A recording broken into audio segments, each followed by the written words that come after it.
What do you know about a class of chemicals called PFAS? You can't see them and you can't smell them, but they're there, providing water resistance and grease-proof protection to burger wrappers and pizza boxes. But PFAS are used for lots more than transporting takeout. They're used by manufacturers in items ranging from raincoats to contact lenses to toilet paper. And the chemicals don't just stay in the products. When we dispose of them, they end up in our soil and in our water. And the fact that they don't break down has earned them the name forever chemicals. Today, we're headed to Maine to learn more about PFAS and how they've ended up in well water, on farms, in food, and ultimately in people's bodies. I'm Jerusha Klemperer, and this is What You're Eating, a project of foodprint.org. We aim to help you understand how your food gets to your plate and to see the full impact of the food system on animals, planet, and people. We uncover the problems with the industrial food system and offer examples of more sustainable practices, as well as practical advice for how you can help support a better system through the food that you buy and the system changes you push for.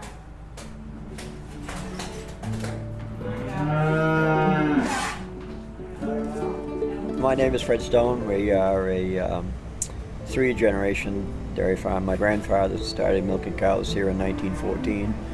It was taken over by his son, and then it was taken over by my wife and I on February 18th of 1977. My wife and I met actually showing cows together. 4-H and the dairy industry was, of course, quite extensive in Maine and in this area. Of course, now it's not, but it was then. Her father had a dairy farm in Limerick, and where ours goes back to 1914, their farm would probably go back over 100 years longer than that. The Hazes have been there a long time. Milking cows and stuff is really pretty much what we've always wanted to do. My wife loves her cows, and my wife was the only person that my father would trust with the calves, which is always kind of funny. He wouldn't trust me with the calves, but he would trust my wife with the calves. My colleague Ryan and I met Fred Stone of Stone Ridge Farm at his property in Arundel, Maine, just south of Portland.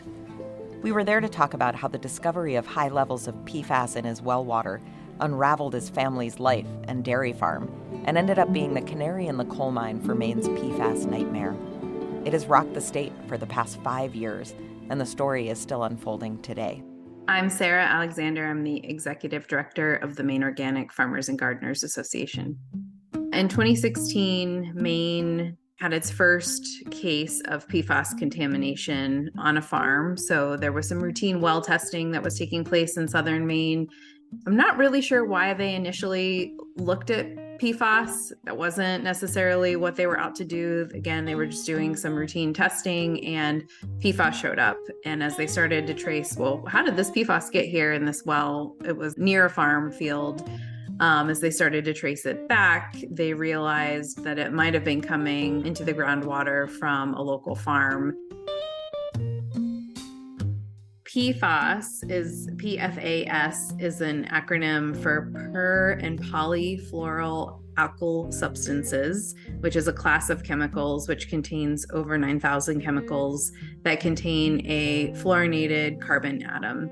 These are convenience chemicals. So they're things that create water resistance, grease-proof resistance, stain-proof resistance. Teflon is the most kind of commonly known consumer product that people are aware of. And, nothing sticks to it. And that's because of these PFAS chemicals and their makeup. Over the years, the chemical manufacturers that created this initial class of chemicals, Dow and DuPont, realized that these chemicals didn't break down over time, and they knew from studying their own workers that they likely caused health problems and health outcomes that were bad. So things like cancer, kidney problems, pregnant women had low birth weight, immune issues. So it is serious. And consumers have been aware of it over the last probably 20 to 30 years. Some of us might remember Teflon coming out as like, oh, that's a thing you shouldn't use anymore because it can scrape off and could cause health problems. And so Dow and DuPont realized in the 90s-ish that these chemicals were bad news and that they should voluntarily stop producing them before they were forced to do something by the EPA. And so they stopped producing these chemicals, but they created the next generations and the next iterations of these chemicals. Our proverbial nightmare started on November 3rd of 16 when we got a letter from Kennebunk Water stating that the water in the aquifer was at 146. The reason that was important was because EPA had sent out an edict that they wanted the municipal water companies to start testing for this.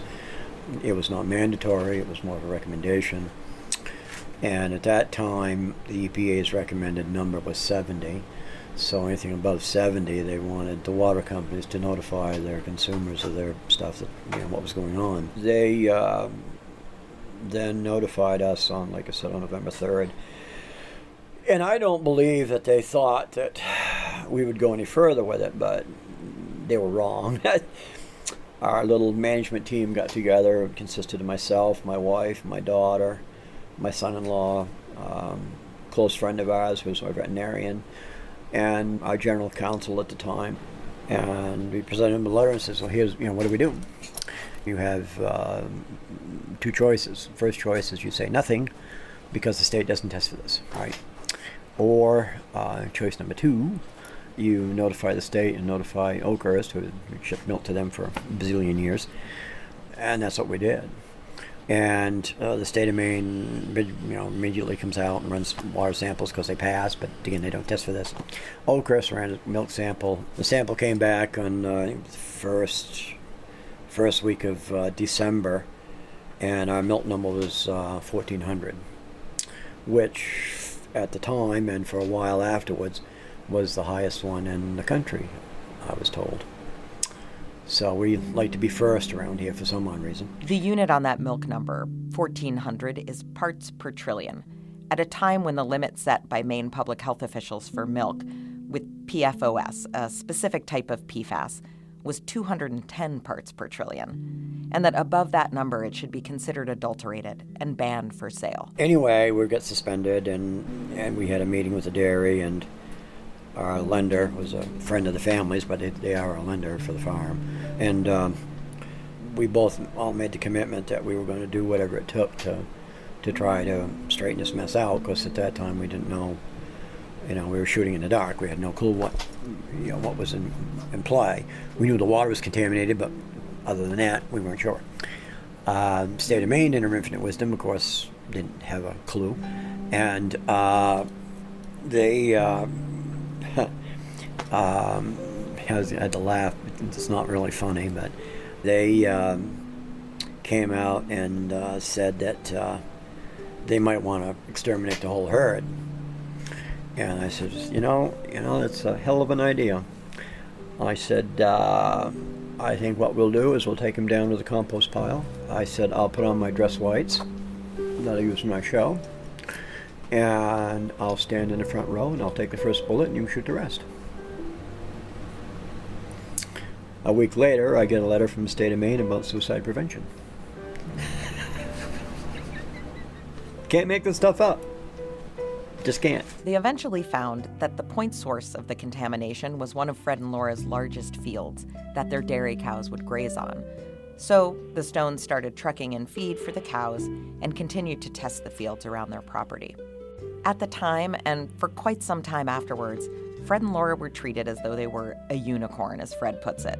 They were the only ones, and it was probably their fault that the PFAS contamination was likely the result of some bad land management, or at best, it was a head-scratcher, some bad luck that they would now have to deal with pretty much on their own. Fred, he's been very courageous in sharing his story and really his experiences in fighting back for farmers who are in a similar situation. He really had no support. I mean, there was very little that was known about this issue in terms of agricultural contamination or what the impacts were on the animals. there was just very little known and very little support for him. And Fred spent over $500,000 of his own money to put in water filtration systems on his farm, to try to bring in clean feed, to try to fix the situation himself. He did not want to depopulate his herd. He wanted to keep his cows and try to continue milking. And he was basically just doing that all on his own. And he's ended up out of business, out of money.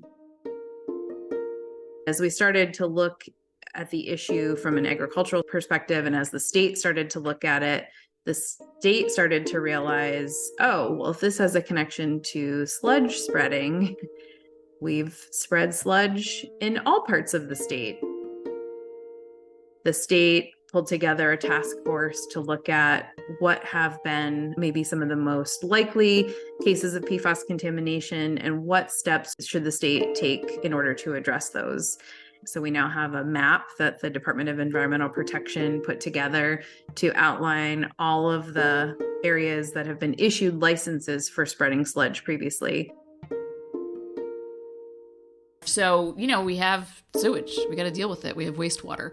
And so there's what comes out of our homes and what goes into kind of like if you live in any mid-size or size town or city, it's going into a sewage treatment plant. If you live in a more rural area, you do it at home in a septic tank. But that track, of wastewater treatment, some of what happens is gravity, solid stuff, we'll call it, settles to the bottom, right? And then there's a fluid portion, and it doesn't magically go away. It doesn't disappear at the end of that treatment process. And so you have water coming out of there that hopefully has been very cleaned up. Sometimes what you're taking out of that water ends up in that solid portion, which doesn't magically disappear. We still have to deal with it. My name is Patty Lavera, and I work on federal, usually, food and agriculture policy issues. I'm old. I've been around a long time. So I've seen different pieces of things that kind of are working their way into this PFAS story. This one hits food safety, agriculture, environmental, health. So there's all kind of like traditional stuff that we think about with sewage treatment. And that comes from the fact that, there's human waste in there, right? That could be fertilizer for plants that live in the water or in the lake or whatever. But there's also a lot of chemicals in wastewater, right? So we use chemicals in our homes, in, cleaning products, prescription drugs that come out of our body, stuff we dump down the drain. But, there might be a small factory that is also discharging into that wastewater system. There could be a hospital. There could be a photo finishing lab using chemicals. I mean, the array of chemicals in our lives is kind of hard to wrap your head around, but they can end up in that wastewater treatment system. And some things can be kind of neutralized or captured in a filter, but a lot of it can't. And a lot of it ends up in those solids. So what do you do with them? I mean, we use animal manure to fertilize plants. Can we use human waste to do it? That was the thinking. Is there a beneficial reuse? And to have that conversation, you just can't really spend a lot of time thinking about the other stuff that comes with it, the chemicals, the metals. The sludge spreading dates back to the late 70s. And so there are not great records for everything. And the state has sort of caveated that this is what they're aware of. Just because it's on the map doesn't mean that there wasn't another area that was spread with sludge. And just because it's on the map doesn't mean it was spread with sludge, but it was where a permit was issued in order to spread sludge on that agricultural land at some point. And there are over 700 sites that are on the map that have been issued permits to spread sludge over the last 40 plus years. At the end of 2021, the Department of Environmental Protection published their map of all of the sites that had been issued licenses to spread sludge. And once they published that map, people started to realize, hey, I might be on or near a farm that spreads sludge, and they started to test by themselves. So even though the Department of Environmental Protection was going to start testing these sites, some people didn't want to wait because they were worried when they saw themselves on the map. A friend/customer of ours found the map before really it was getting reported on in the local media, and emailed it to us and said, "This is really scary. I hate to be the bearer of bad news, but your farm is on this map." My name is Adam Nordell, and I'm a campaign manager for the environmental health nonprofit Defend Our Health, which is based here in Maine. I'm also the co-owner of Songbird Farm, which was an organic vegetable and grain farm here in Unity, Maine. My wife and I started farming in 2010. We're in our 20s and full of enthusiasm for locally grown vegetables and farmers markets and CSAs. We both come through MOFGA's apprenticeship program and some of their other beginning farmer programs. My wife is from Maine and grew up coming to the Common Ground Country Fair here, which is a great celebration of local agriculture and rural living. My wife had close family friends who ran an organic farm that she spent a lot of time on as a kid. And both of our families kept gardens as kids, so we were interested in and a little bit connected to food production from a young age, but neither of us grew up in agriculture. And entering into local food production, we had a lot to learn. In 2014, we found a farm for sale here in the town of Unity. It was called at that point Green Earth Gardens and was run by a retired Colby College biology professor named Tim Christensen, who'd started a produce business in his retirement. He was certified organic and had recently received a terminal cancer diagnosis and needed to sell the property quickly so he could live with his children for his last few months. That was a very complicated entry into our property, but he was eager to see the farm stay on as a farm and find the next generation of stewards to take care of and love the place that he lived in for so long.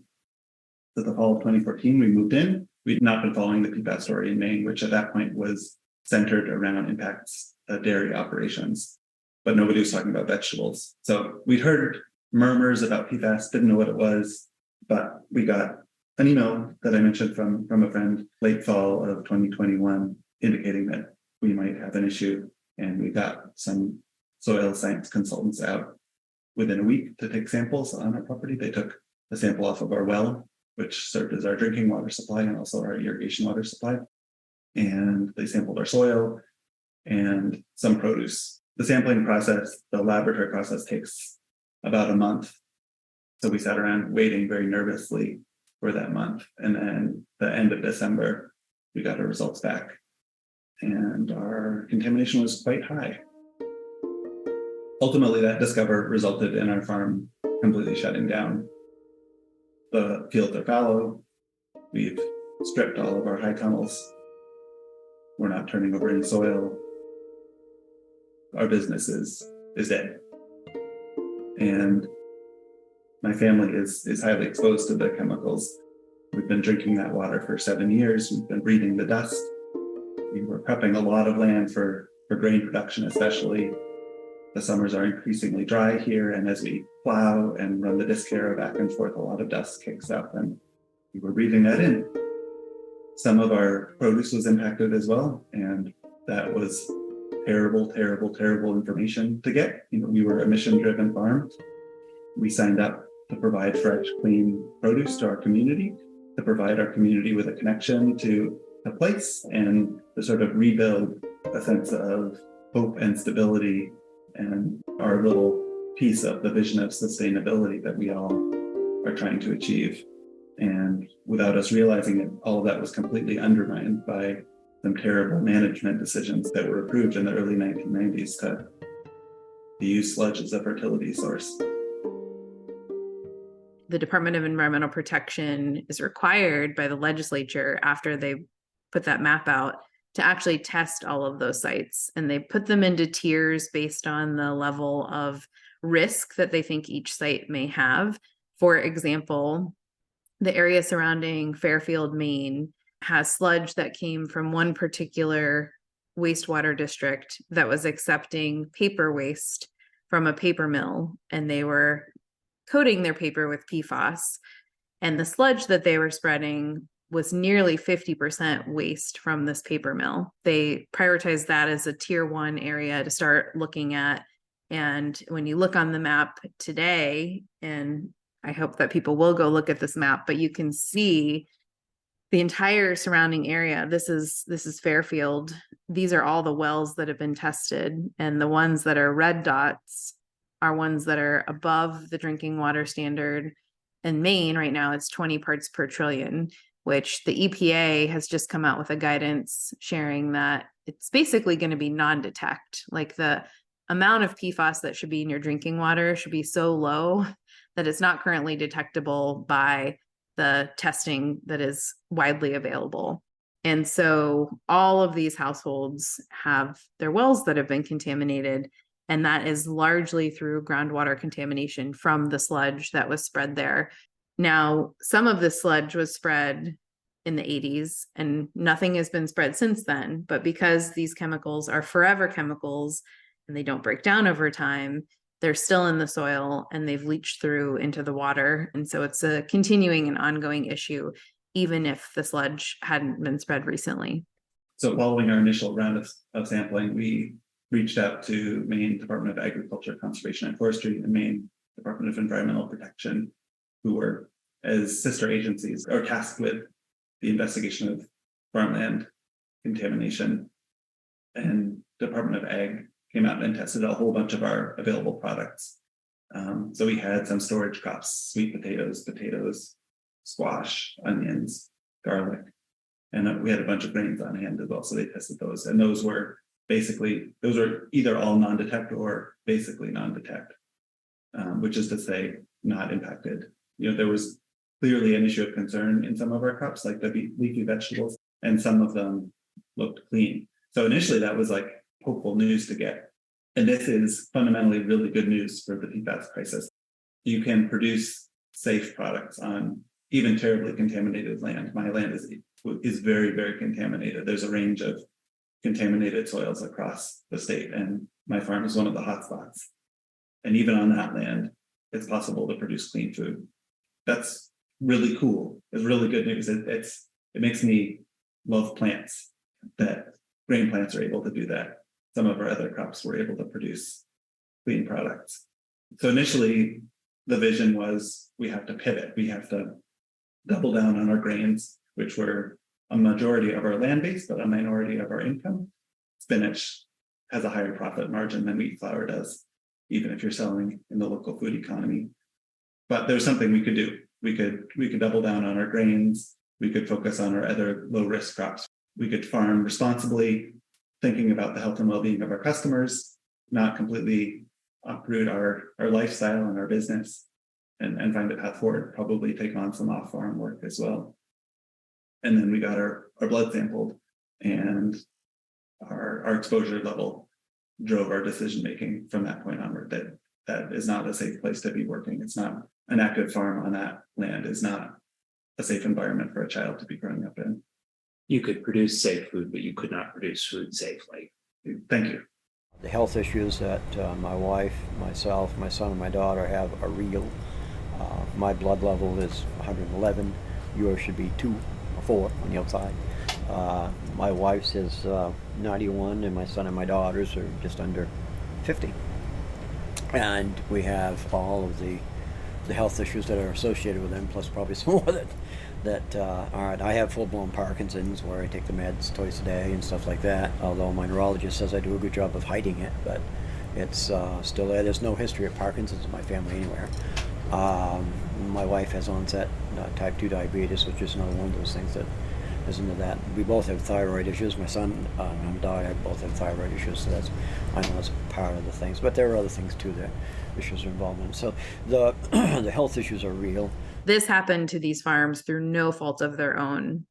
The state told them it was safe to spread sludge. I've heard stories since we've started working on this of essentially like sludge salesmen going door to door at farms and trying to twist people's arms, telling them this was their civic duty, that this was the best source of fertilizer and that they needed to do this for their community. And farmers were really pressured into taking sludge in a lot of instances. This wasn't something that they sought out. The Department of Environmental Protection, and I've seen the paperwork for permits that they've issued, it says right on the permit, like, this will not cause any water contamination. This will not cause any nuisances for your neighbors. This will not cause any contamination or issues for the soil. This is gonna surprise you. The person I'm pissed off probably the most is me. Because I believed what they told me. Which was Should what? not What have did they tell you? should not have done that. That this material that we were spreading on our fields was safe, and that we were doing our civic duty by helping the municipalities by getting rid of their sludge materials. We're always out there trying to cut down our cost of production and what have you, and look at our bottom line and put the pencil to it. And so they were using lime as a neutralizing agent. So our soils tend to run acidic, and it was a good way of bringing up our pH in our fields. Plus, we were getting compensated for the spreading and what have you. So it was a win-win. But PFAS is not a new thing. I mean, everybody knew that this was out here back in the the 60s and early 70s. So this should not have been a surprise to anybody. And if people had been doing their due diligence, then this probably wouldn't been an issue, but it was, right? So shame on me that I believed what everybody was telling us that we should have done. The Stones worked hard to clean up their milk by feeding the cows purchased feed and filtered water. And over a period of time, they were able to get their cows down to what are called non-detect levels and even sell their milk to Oakhurst again. But then, during routine testing of the milk, their PFAS numbers started to climb again. Eventually, they figured out it was because of that purchased feed, and this was evidence that they were not, in fact, alone in this problem. But they lost their contract with Oakhurst for good, and they were back to square one in terms of PFAS in their cows' systems. Now, as more time has gone on and we've realized this is a systemic issue, more supports have been put in place by the State Department of Agriculture and the Department of Environmental Protection, especially once they started looking at Fairfield. And so once they brought in, clean feed and clean water, the cows will start to get the PFAS out of their system. Just like humans, we're eliminating these chemicals from our systems. Cows, all animals do that, but some animals do it faster than others. So even though they're forever chemicals, they're not forever in livestock. But the tricky thing is the soil on that farm is still contaminated. And so when we look at the different kinds of contamination, soil contamination versus water contamination can be filtered. And that's pretty straightforward. And yes, the filters do have to be maintained regularly and checked and replaced. But as long as that's happening, you can have a clean source of water. Soil contamination, on the other hand, does not have any clear remediation strategy at the moment. So there are plants that will take up the PFAS or some of the different kinds of PFAS, but then there's nothing to do with those plants other than landfill them. And there's lots of ideas out there about how you could remediate soil, but any farm, especially a dairy farm, which is relying on pasture or on hay fields to make feed for their animals, if they've suddenly realized, oh, half of these fields are contaminated or some set of them are contaminated, now where do they get feed? So I have a lot of experience with organic farmers. They're not allowed to use these products. It is on the no-go list. To be a certified organic farmer, you are not applying sewage sludge to your land.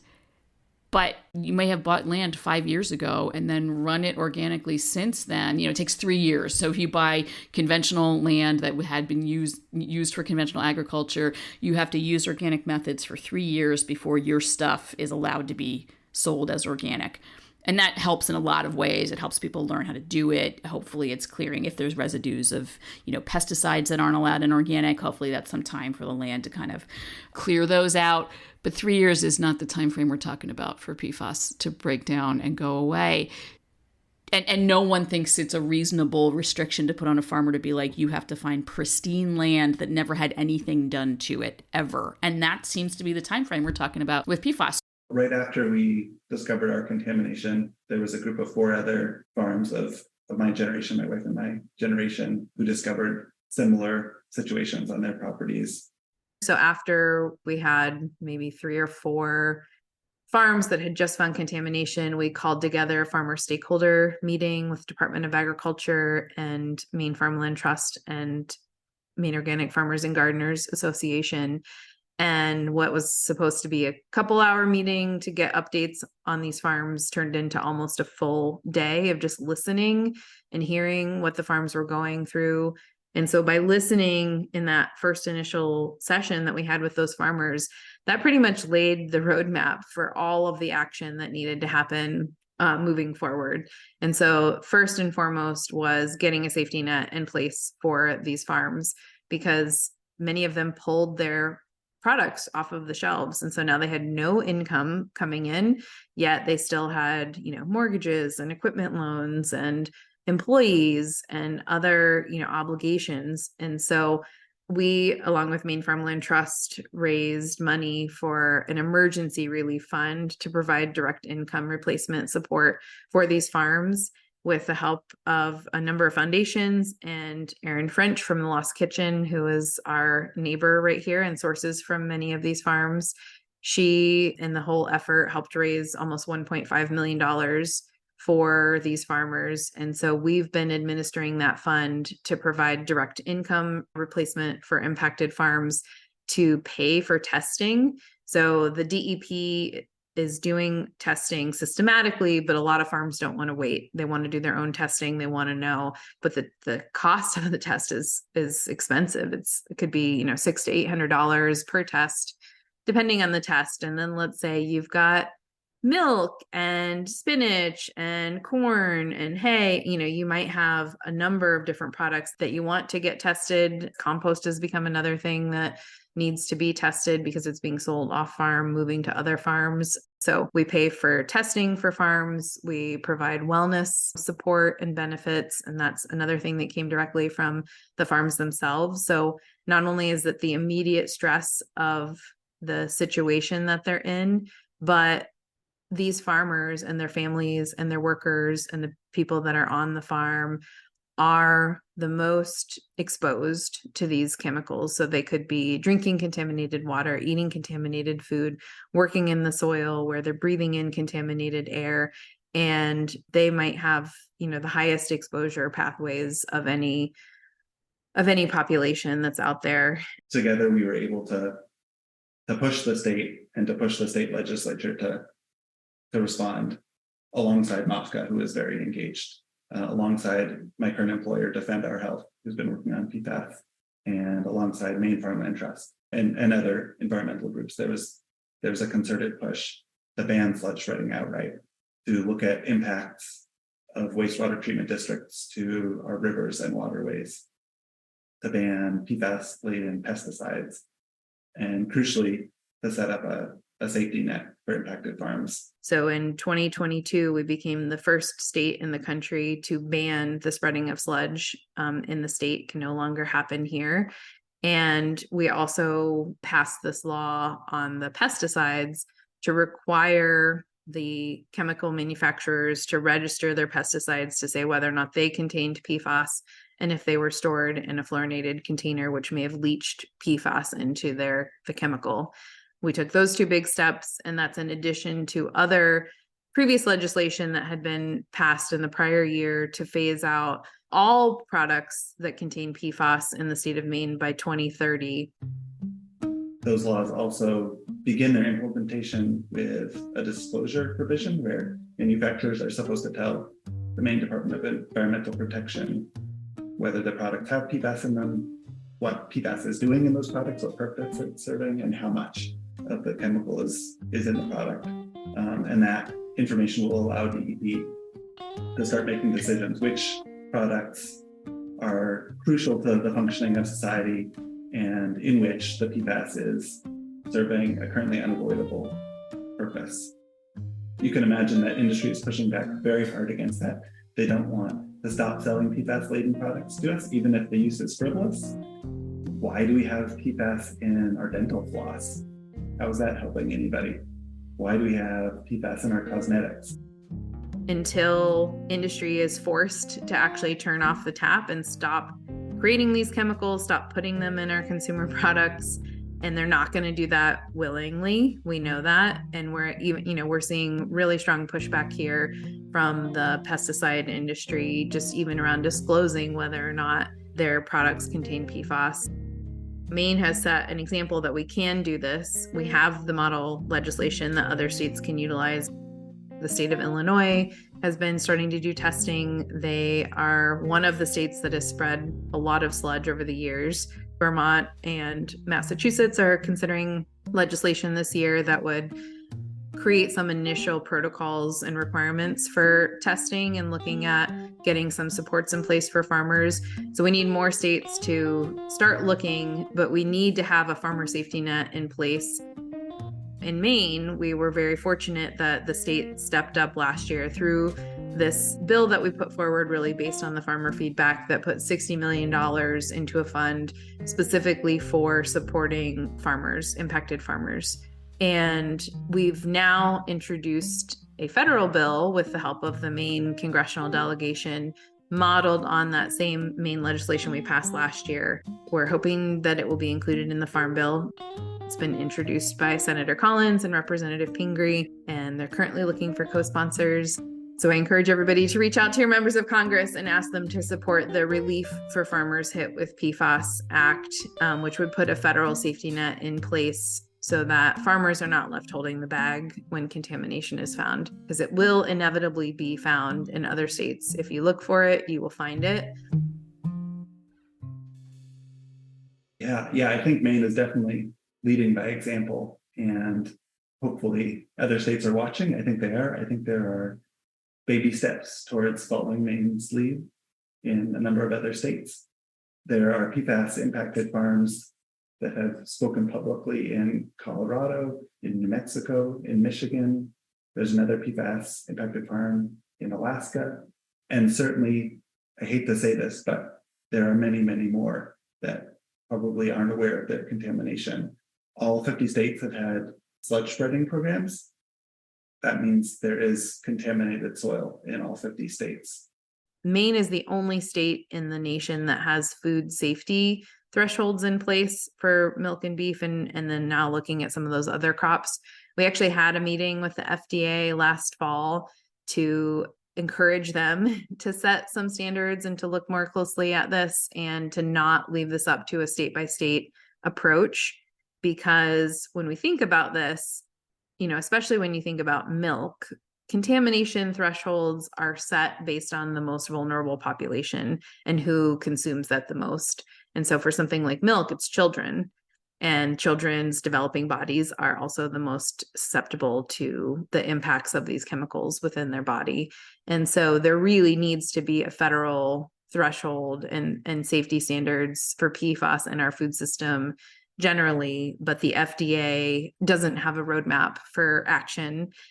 They pretty much told us on the call that until EPA has enforceable drinking water standards, they really couldn't start looking at food safety thresholds. This PFAS situation, I think, is kind of a case study, one, in how many agencies exist, in every level of government, but especially the federal government, and two, just we're struggling to deal with this is a complex issue, and the response has been lackluster, to say the least, because we're just not great at complex situations right now, or for a while now. So the Environmental Protection Agency is in charge of a couple things in this story. So they are the chemical regulators in most scenarios. So the fact that the many, many, many PFAS chemicals, in the PFAS family are allowed to be sold is largely an EPA decision. Often people point to Europe. They have not completely cracked the nut on this, but they're further along than we are, and at least are trying to tackle some of these core issues of should it be so easy to get a chemical on the market? Should there be a higher bar of prove safety first, as opposed to go ahead and sell it and then we'll see what happens, which is kind of how we do it. USDA, the U.S. Department of Agriculture, in charge of agriculture, 5 years ago, they would have been like, what? Even 2 years ago, I was having conversations with people at USDA who were like, PFAS, what? What are you talking about? It was not on their radar. It is now. I will say that. We need them to step it up on the research front to understand, there's many different PFAS, I'm using that collectively, but, individual chemicals in that family, how do they behave in this kind of soil that kind of soil, this kind of climate, a hot climate, a cold climate, where do they end up? What are we going to do for farmers? What is the safety net? So some people are going to keep farming because economically they have to. So what do we do for them so that they do what is probably the responsible thing, which is to pause their farming operations? But not most folks can't afford to pause. So what are we going to do for them? Because if we don't do anything for them, if there is no safety net, they have no incentive to test and find out if they have PFAS. The rational response, if there's only bad things happen if you test, is not to test, right? But that's a rational economic response. And then finally, the Food and Drug Administration, separate agency, they need to do more to tell us what are the safe levels to eat, because we are probably all eating some of this somehow in some food, and we don't know, we don't have safety parameters. So what about the people eating this food or drinking this milk? Do we need to worry about this? We spoke to Caleb Goosen, MOFGA's crop and conservation specialist, who used to spend his time giving advice to farmers and home gardeners on soil fertility, pest control, and disease management, but now, in just over a year, has had to become an expert on PFAS and how it moves through soils, waterways, and food. Your worst case scenario would be that your private well was contaminated. You worked in an industry that used a lot of these materials and had exposure that way. You chose every single stain-proof coating on everything you owned that you could find, and that you just happened to choose a lot of personal care products that had PFAS in them. And you bought all of your food from some specific farms that for some reason had high levels of contamination. And of course, nobody's likely to have all of that happening. But there are concerns about PFAS levels in dust in our houses, and that's coming from our clothing, from our rugs, our upholstery, anything that maybe has had a PFAS treatment. Particularly concerning for children because they tend to be down low where dust settles. They tend to have more hand-to-mouth behavior where they might be ingesting it, not just inhaling it. I think for the general public, food as a pathway, it's still, I think, something that we're all trying to figure out. Here in Maine, where we've had some specific instances of heavy contamination in specific locations, that would be rare on a nationwide scale. And, having a diverse diet from diverse sources would probably dilute that out for most people to be really, really hard to ever even notice relative to the background exposure that we're getting through these other products. And I don't know that this is settled, but there have been a lot of suggestions that the packaging that food is wrapped in, having PFAS coatings, may be allowing migration of those PFAS compounds into the food. And if that's occurring, that's likely occurring at a higher concentration than what would be in the food itself. So essentially, avoiding packaging that is grease-proof and waterproof would probably be the biggest thing, more so than trying to worry about where your food is, which foods you're eating and where it's coming from, other than what that packaging is. And of course, other than specific instances of localized higher contamination. But those are going to be hopefully rare cases, right? So like here in Maine, we've got a few dairies that are no longer producing milk. Now that we've started the investigation, we've already cleaned up the general food supply quite a bit.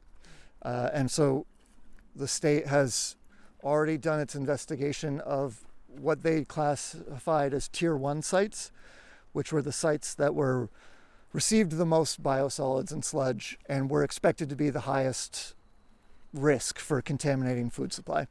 They're moving on through tier 2 sites, and they're hoping to get through to even start tier 3 sites.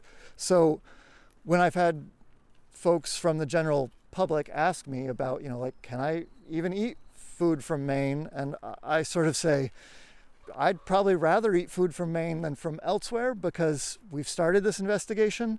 We've already removed those most contaminated streams of food.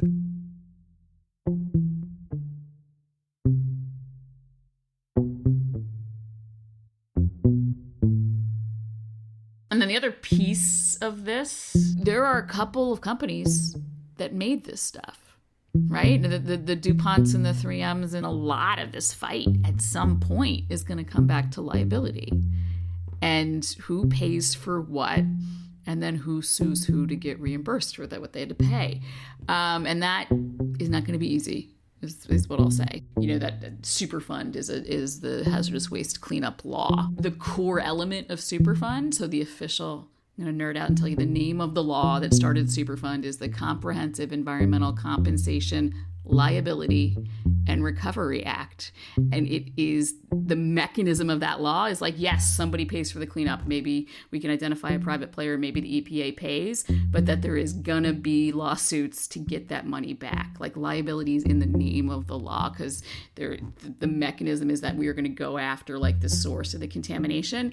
So there's a bunch of folks who are like, who's liable? Is it the water treatment plant that spread that sludge, or is it the factory that discharged into the sewage treatment plant, or is it the company that made the PFAS, right? And how you write that law determines like how far back that liability is going to go.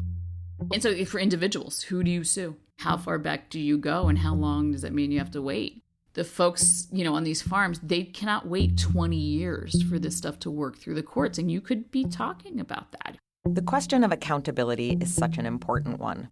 And while the path ahead isn't clear for farmers, local governments have begun to go after manufacturers for contaminating drinking water. And in June of 2023, DuPont, Corteva, Chemours, and 3M all settled suits to the tune of billions of dollars. That money's going into a fund for cities and counties across the country to test for and clean up PFAS in their water. In Maine, which is ahead of the curve, the state is helping farmers in various ways. Right now, we're working with the state on cleaning up these guys that are out here. So the cows are all on purchase feed. The state's helping us with that. They're doing all the testing. The state's paying for that. They're doing blood testing and milk testing and what have you. The idea is to get the cows down to non-detect. Once that happens, then we'll have to decide the next step forward. If this was 5 or 6 years ago, it would have been easy. You could do the micro dairy thing and you make ice cream. We could do the farm to table with some of the large hotels down in the port and stuff. But it's not going to be Fred and Laura Stone doing it. That's why we've been working with Maine Farmland Trust to do some kind of a transition on that, on the cow side of it. We'll still continue to show cows and stuff because that's what we love to do. But as far as actually going out and doing that kind of stuff, no. It needs to be somebody, the younger generation.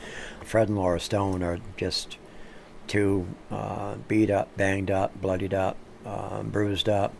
My wife and I have suffered, mentally, financially, and emotionally, and anything else you could put in there over this. But we did the right thing, and we would do it in a heartbeat again. My farm sign, my daughter and my wife took down. It's over there. It says that and I also have another one that we used to take to the show. Would hang it with us to the shows. That says that Stonebridge Farm produces quality milk for Oakhurst Dairy. So those signs came down, and I kept mine. But that really affects you. Another thing I tell people that if they really want to understand us, listen to the late Paul Harvey's story, So God Created a Farmer. Listen to it. And on the 8th day, God looked down on his planned paradise and said, I need a caretaker.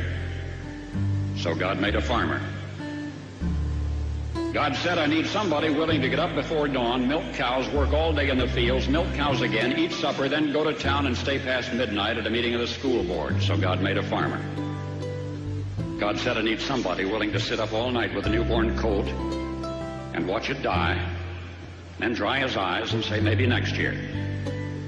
I need somebody who can shape an axe handle from a persimmon sprout, shoe a horse with a hunk of car tire, who can make harness out of hay, wire, feed sacks, and shoe scraps. who planting time and harvest season will finish his 40-hour week by Tuesday noon and then pain in from tractor back put in another 72 hours. So God made a farmer. He is describing my father, my grandfather, my wife's father. Laura and I'm not so sure about, but he is describing them.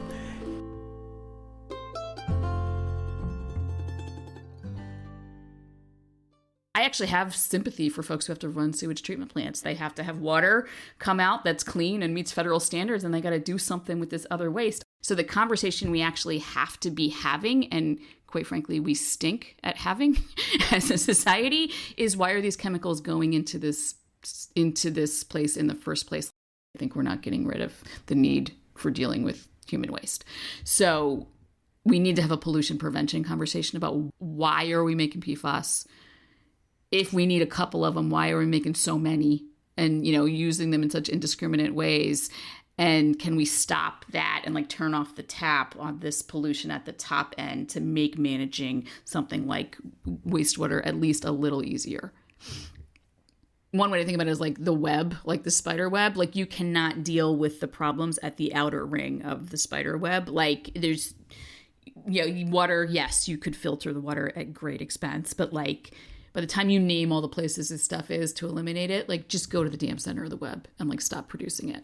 Maine's crisis and the way the community there has managed it, testing, remediating, passing laws, raising money for farmers, doing research, and attempting to sound the alarm on a federal level, has provided a roadmap for the rest of the country. The question remains whether or not we're ready to listen and act.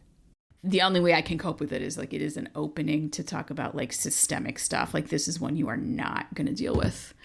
Chemical by chemical, town by town, or product by product. If ever there was a case study for a higher level, more holistic response. This seems like it's it. It's completely mind-boggling. I feel like I live in a different world than I did 18 months ago. I just kept thinking during your story that farming was such a risky proposition for anyone, and that I'm sure you did not go into this lightly. And as you imagined all of the possible ways that your farm could fail, that there would be a thing that you didn't even know what it was or that it even existed. All of my assumptions have been upended. All of the things that I thought were beautiful and sacred have been undermined. Yeah, it's a lot. It had to be somebody who'd plow deep and straight and not cut corners. Somebody to seed, weed, feed, breed, and rake and disc and plow and plant and tie the fleece and strain the milk. Somebody who'd bale a family together with the soft, strong bonds of sharing. Who would laugh and then sigh and then reply with smiling eyes when his son says that he wants to spend his life doing what Dad does. So God made a farmer.